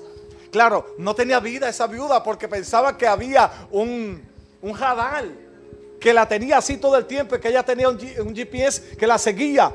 Esa es la percepción de mucha gente. Pero sin embargo, note lo siguiente. Aunque no podemos entrevistar a los que están en un nivel más alto, que ya han pasado la experiencia de la muerte. Pero si una viuda tuviese la oportunidad y le pregunta, oye, ¿qué tú crees? ¿Ya tú te fuiste? ¿Me podré casar de nuevo? Oye, desde allá arriba el tipo le va a decir, cásate, olvídate de eso, cásate, cásate. Miren, claro que sí. Y por otro lado, los hijos. ¿Cuántas veces los hijos nos autoflagelamos pensando en papi, en mami? Oye, papi, mami. Pero si tuviésemos la oportunidad de preguntarle, nos diría, muchacho, olvídate de eso, yo para allá no voy, sigue tú como puedas, yo me quedo acá arriba, sigue luchando. Pero a veces percibimos que si hacemos cosas diferentes, le faltamos al cariño y al afecto que le teníamos a ese ser querido. Por ejemplo, esa misma viuda, ¿sabe cómo lo hizo? Empezó a coger clases de guitarra. Nunca había tocado una guitarra. Y de momento, el vecino le dijo, caramba, qué bien, tocas bien. El otro le dijo, sigue adelante, ya sabe bastante. Hizo cosas nuevas, empezó, cogió un curso de repostería, nunca lo había tomado. Hizo unos bizcochos, hace unos bizcochos excelentes. Hizo cosas que nunca las había hecho, pero ahora las hizo. ¿Por qué? Porque no es que eso llene el hueco que dejó el esposo, pero ella aprendió a que la vida continúa, que es un proceso y que el esposo no está allá arriba diciendo, caramba, yo era un estorbo para ti, mira, ahora estás haciendo cosas que nunca hacía. No es así. hay que seguir la vida. A veces pensamos, o la persona piensa, que hacer cosas nuevas es tal vez hacerle entender de que no le amaba de verdad, y es falso. Los procesos o reacciones habituales después de la partida de un ser querido: negación, insensibilidad, enojo, rabia, resentimiento, tristeza, depresión, negociación, aceptación. Pero voy a tocar dos nada más, y voy a hacer la diferencia entre lo que es resignación y aceptación. Casi siempre que doy esta dinámica enfatizo esto, porque hay muchas personas resignadas, pero no están en aceptación. Y hay una diferencia grande, se parecen. Por ejemplo, tanto la persona resignada como la que está en aceptación entienden lo que pasó. Entienden de que ya no está conmigo papá, mamá, el tío, la tía. Entienden el evento. Tanto el que está resignado como el que está en aceptación. La diferencia es, la persona que está en resignación dice: no me queda remedio, voy a tener que vivir con esto toda la vida. Por lo tanto, vive con resentimientos, vive una vida totalmente frustrada, cansada, sin deseo de luchar. Dice: sé lo que pasó, entiendo lo que pasó, pero no lo sobrellevo porque no me queda remedio. Es una persona que está resignada. Trayéndolo a otro contexto: el divorcio pasó, sé que pasó, me duele, qué remedio, sé que pasó, tendré que sobrellevar esto toda la vida. Y vive todo el tiempo mirando hacia abajo. El que está resignado no ve esperanza. Perdió el trabajo, lo mismo, vive resignado. ¿Cuál es la diferencia? Que está en aceptación dice: murió, cierto es, me duele pensar en eso, pero la vida sigue, yo voy para adelante, yo voy hacia adelante. Me perdí el trabajo, cierto es, me dolió, fue injusto, pero yo sigo adelante. Hubo un divorcio, se rompió ese matrimonio, dolió, todavía duele, pero el que está en aceptación dice: pero yo sigo adelante, porque la vida continúa. Así que hay una diferencia, estar resignado y estar en aceptación. Hay unas recomendaciones. Date permiso para estar en duelo. No nos autoflagelemos. Tenemos que decir de manera consciente: yo voy a entrar en un duelo. Sentir, ¿verdad?, el dolor que eso conlleva. Darse tiempo para sanar. No decir: bueno, 3 meses, y en 3 meses. No, darse tiempo. Déjenme decirle, cuando llega 6 meses, 1 año, son recuerdos que estremecen el corazón de las vidas. Cuando llega el cumpleaños y eventos especiales, Navidad, etcétera, vienen esos recuerdos. Y uno no puede ser cruel con uno mismo. Hay que manejarlo con mucha prudencia. Uno mismo se tiene que dar tiempo para sanar. Ser paciente con uno mismo. No pensar jamás que uno se va a volver loco y que uno no va a salir de esto. Que uno no puede pensar: esto es tan duro que yo no voy a salir de esto. Esto va a ser la última vía. No, hay salida. De momento no la ves. Hay solución, de momento no se ve, pero sí lo hay. Y es sumamente importante poner en hold, detener decisiones importantes que se están tomando. En momentos así no se pueden tomar decisiones. Hay que hacer un alto para uno estar en un momento de más tranquilidad y menos presión emocional para tomar decisiones. Inclusive, mucha gente renuncia al trabajo porque en el trabajo tiene situaciones, se une a esto y dice: olvídate de eso, ya, esto es la última milla, ya me quedan 3 meses de vida, olvídate de eso. No renuncies al trabajo, no dejes lo que estás haciendo ahora. Es el momento en que mucha gente inclusive se va de la familia, se va de la iglesia, se va para otro país, vende el auto. Inclusive la presión puede ser tal que tal vez con la intención de buscar aliados para esa presión emocional, uno empieza a regalar las cosas: la nevera, el auto. ¿Alguien va a regalar un auto por si acaso, sabe?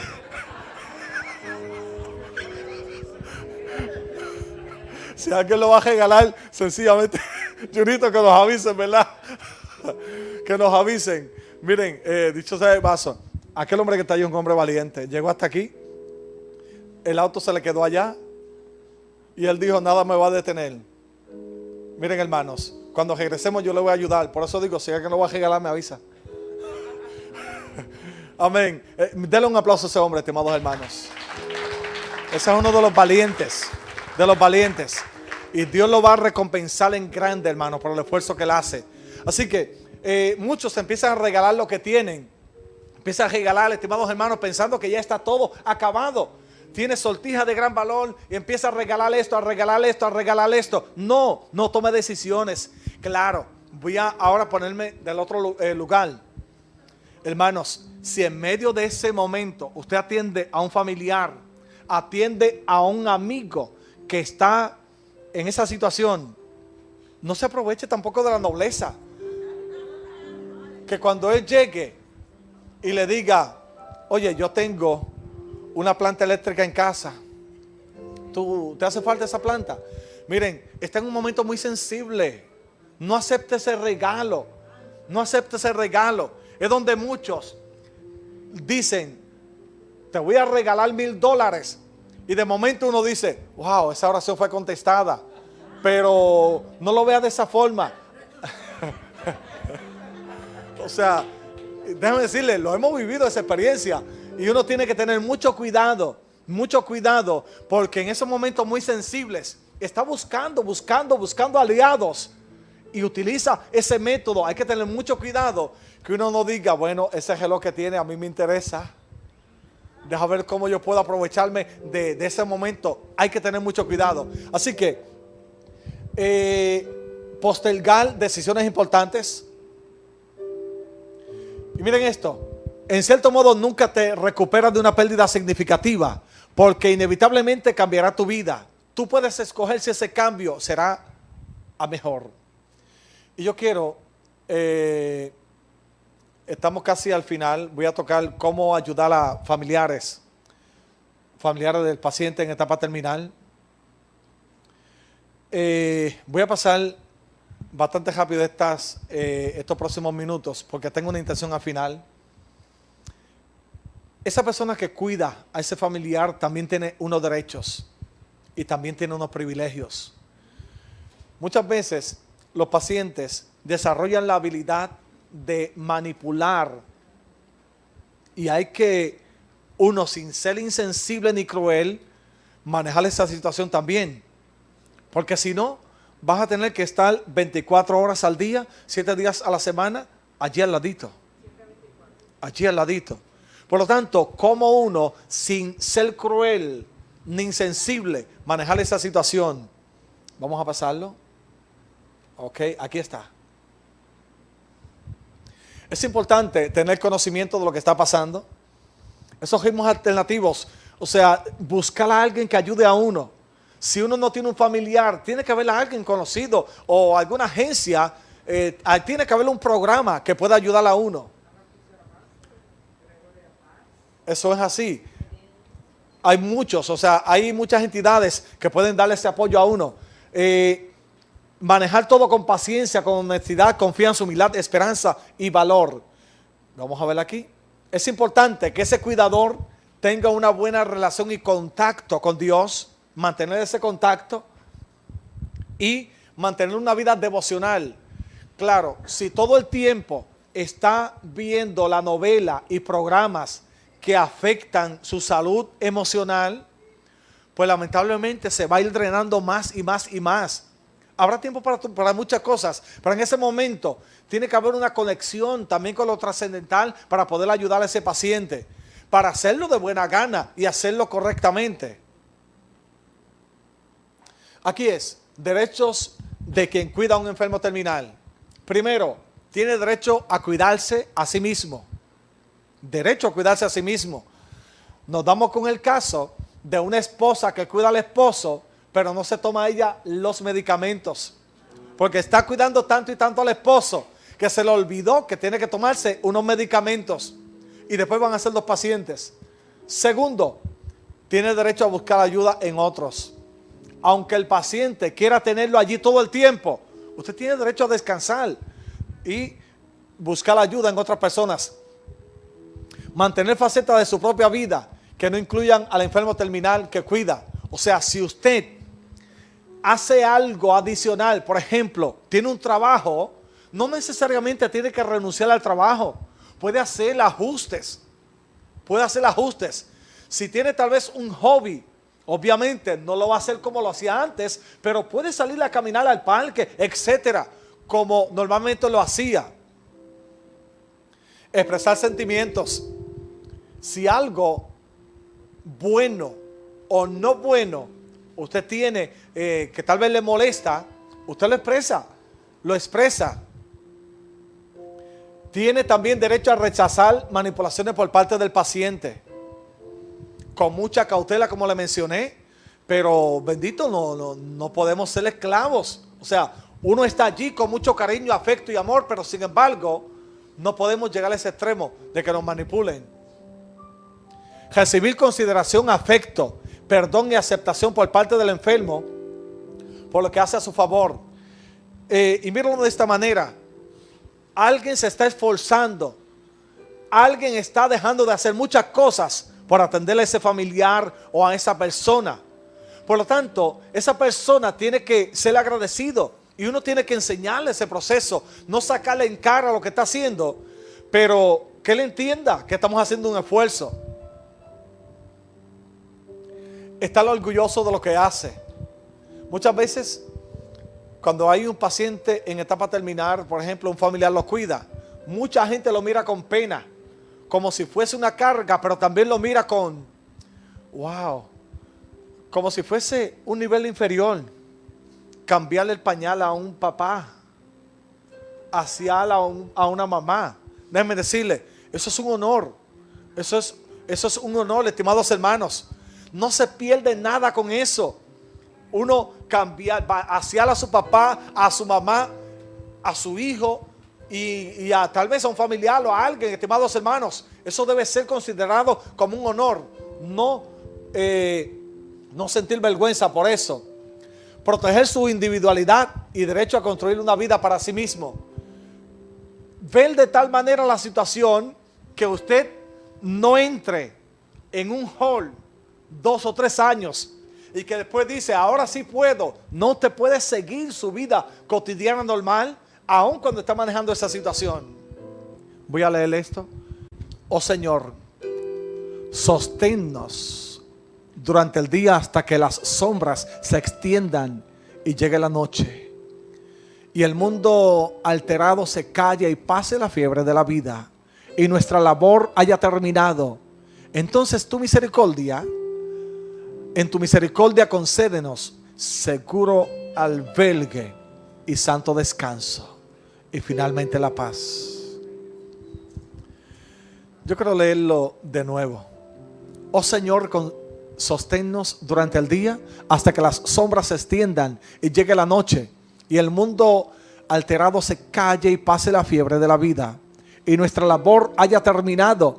Entonces en tu misericordia concédenos seguro albergue y santo descanso y finalmente la paz. Y aquí voy a una aplicación práctica que tenemos allí. De todo lo que he mencionado, para mí esta es la parte más importante, porque es la parte práctica de todo lo que hemos estado diciendo.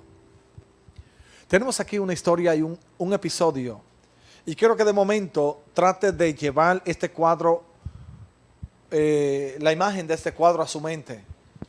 Era un momento muy difícil para David. David tenía a su hijo en una situación crítica de salud. David, rey de Israel, se vistió de luto y estuvo tirado en el suelo muchos días. Dice tirado en tierra. Estuvo sin comer, estuvo sin beber agua, estuvo pidiéndole a Dios que hiciera algo con su hijo. De momento, sus siervos, sus ayudantes, veían a David que estaba totalmente agonizando, triste ante la situación, la condición de enfermedad de su hijo. Y ellos se preguntaban algo: ¿qué pasará cuando muera su hijo? De momento su hijo muere y la interrogante se hizo más evidente. Ellos decían: bueno, si cuando el hijo estaba vivo, él se tiró al suelo sin comer, muchos días no bebía agua, ¿qué va a pasar cuando le digamos que su hijo murió? Y ellos estaban en esa disyuntiva, en esa pelea mental. De momento David se percata de lo que ellos estaban pensando allá. O sea, David era un hombre sabio. Se percata y David se da cuenta a través de lo que ellos reflejaban, que su hijo había fallecido. ¿Sabe lo que hizo David?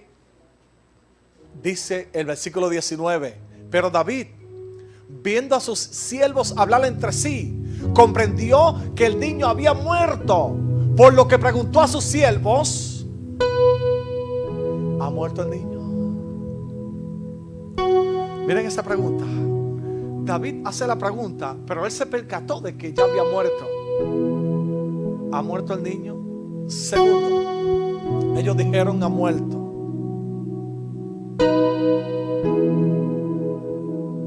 Entonces debemos tener ser claros y ser objetivos en estos procesos. Lo voy a aplicar a todo tipo de pérdida, no tan solo la partida de un ser querido. Esto nos ayuda a nosotros, pero también en nuestras pérdidas, pero también nos ayuda a ayudar a otros. Hay ocasiones en que tenemos que ser realistas, objetivos, y aunque de momento parece insensible la reacción de David cuando dijo: ¿ha muerto el niño? Aunque parece insensible la reacción, sin embargo fue realista, y de eso vamos a aprender mucho. Yo estoy seguro que David estaba llorando de verdad todos esos 7 días. No estaba haciendo un show ni un drama. Yo estoy seguro que David estaba sentido, dolido por la partida de su hijo. Pero algo hizo David que nosotros tenemos que tomarlo en consideración. Mira lo que hizo David. Una pregunta objetiva: ¿ha muerto el niño? Y aquí yo lo aplico a otros escenarios. ¿Me abandonó la persona que amaba? ¿Se fue a la quiebra mi negocio? ¿Lo que esperaba de la vida y de Dios no se dio?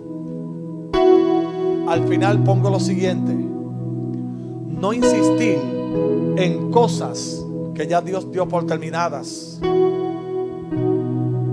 A veces luchamos en la vida por algo que ya el universo, el cosmos y Dios han dicho: ya esto se acabó. Y es donde la persona lucha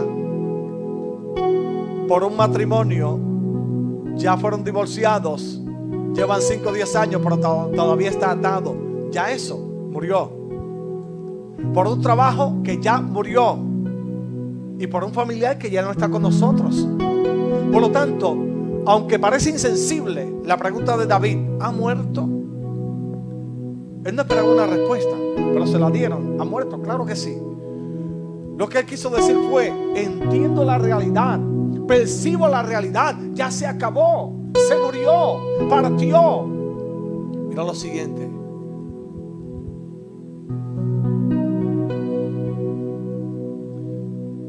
es fundamental, y lo voy a leer ahora textualmente, preguntar de forma objetiva para conducirnos exitosamente la vida, ya que puede ubicarte correctamente. No insistir con cosas que Dios ya dio por terminadas.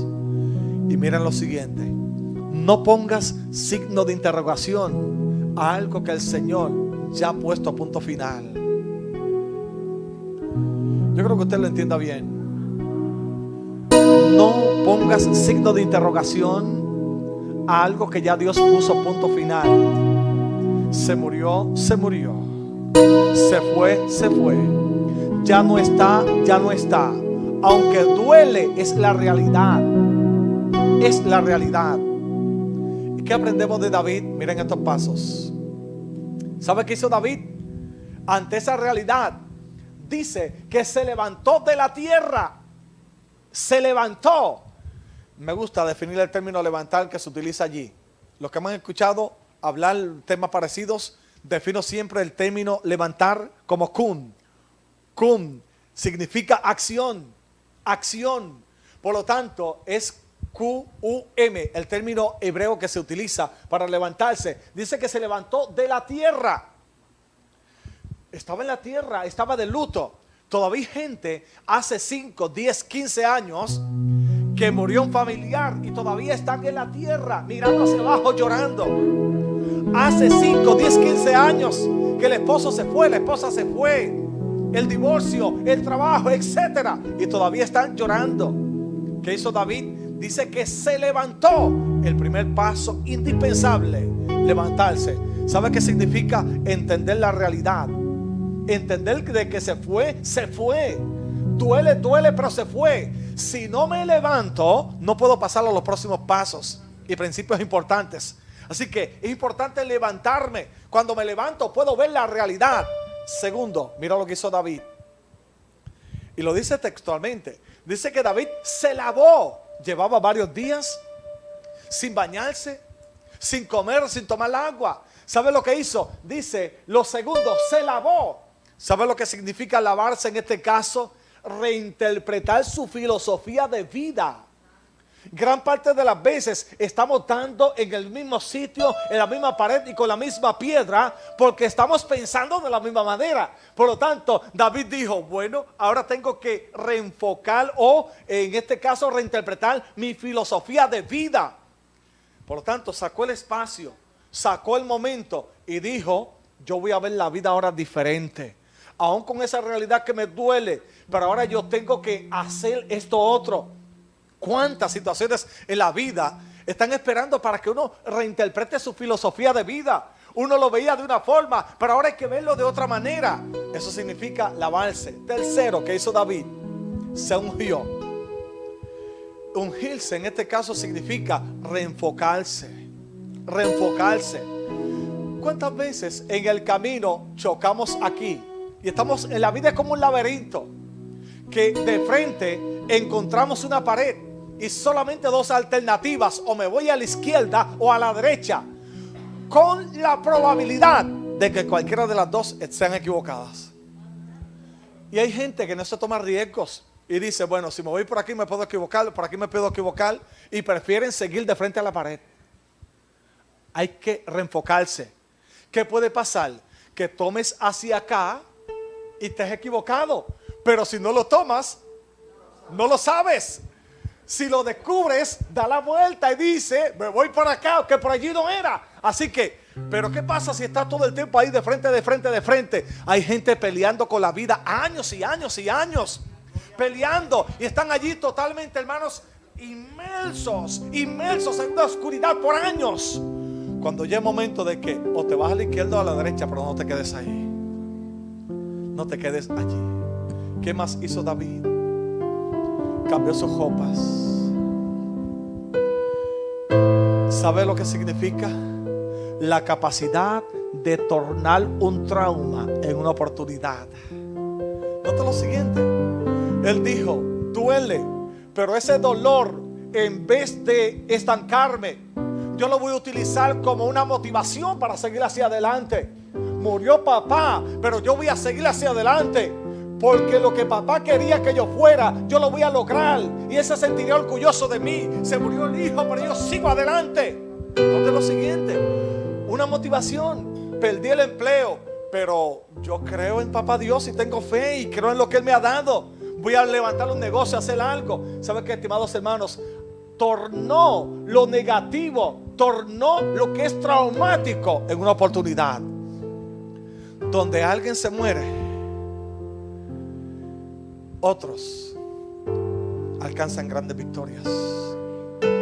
Donde alguien se ahoga, alguien aprende a nadar y echa músculos de hacer tanto ejercicio. Por lo tanto, depende de nosotros. ¿Nos ahogamos o nadamos? Por último, dice el penúltimo punto, entró a la casa de Jehová. ¿Sabe lo que significa? Se alineó al plan y propósito de Dios para su vida. Y por último, adoró. Yo quiero verlo ahora de forma ascendente, ¿verdad? No podemos adorar si no nos alineamos al plan y propósito de Dios. Hay gente que no puede adorar libremente porque todavía tiene traumas, pérdida del pasado que no ha podido manejar adecuadamente. Por lo tanto, cada vez que trata de reinterpretar su filosofía de vida, trata de hacer algo, no puede, estimados hermanos. ¿Por qué? Porque no ha pasado el proceso anterior, el proceso lógico. Y el plan de Dios es: hay un momento difícil, sí, pero me tengo que levantar, no me puedo quedar allí. Segundo, tengo que lavarme, ungirme, cambiar las ropas, tengo que entrar a la casa de Jehová y tengo que adorarle. Por favor, póngase de pie un momento. A veces nos hacemos los fuertes, pero por dentro tenemos una tormenta. Por dentro estamos agonizando y estamos ahí en un neutro por años. Allí es donde necesitamos la ayuda y la intervención de Dios. Hay una realidad planteada ante nosotros, y es que en algún momento tendremos que trabajar con un familiar en proceso de muerte. Pero también la realidad de que en algún momento nosotros estemos allí. No importa cuál sea la situación. David veía a Dios y decía: no importa que ande en valle de sombra de muerte. Y David confiaba en la presencia de Dios. No importa la situación que estemos enfrentando, no importa la situación que hayamos enfrentado, no importa el pasado, no importa el dolor y los traumas, Dios es fiel y poderoso. Y Él nos dice que sigamos adelante. Aleluya. Que sigamos adelante. No todo se ha terminado. Bendito Dios.